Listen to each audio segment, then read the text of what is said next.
hanya untuk istilahnya nentrem nih lah, ojo gaya getere kahanan gitu loh, kasihan masyarakat.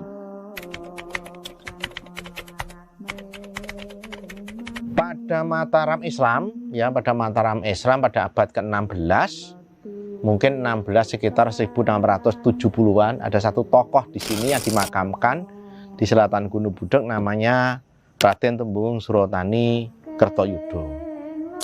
Raden Temenggung Surotani Kertoyudo ini putra kandung, bukan putra mantu, dari Raden Temenggung Surotani Haryokusumawaja.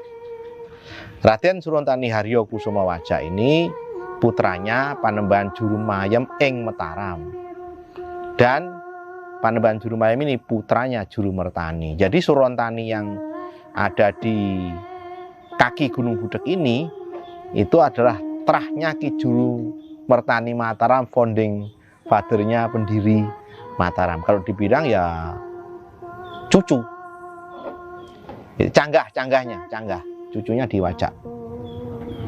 Jadi pertanyaannya kan gini, kenapa kok ada di sini kan itu? Tentunya bukan kalau orang dulu nggak sembarangan mereka ada di sini.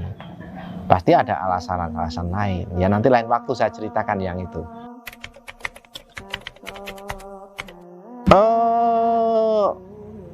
Saya mau cerita apa adanya, saya nggak mau berlebihan. Kalaupun saya bohong, saya juga nggak ada untungnya kan, tambah dosa gitu. Sekarang begini aja lah. Gunung Budak ini adalah gunung api purba yang letaknya di tengah kota. Coba lihat di kanan kirinya. Gunung yang paling dekat dengan kota, jaraknya 10 menit ke pusat kota, 9 km ke pusat kota adalah Gunung Budak. Kalau dikaitkan dengan apa hubungannya dengan Tulungagung, ya. Kalau panjenengan melihat dari Pendopo ke arah selatan, ya, Gunung Budak ini lurus tepat di depan Pendopo. Itu kalau di Mataram namanya titik imajiner.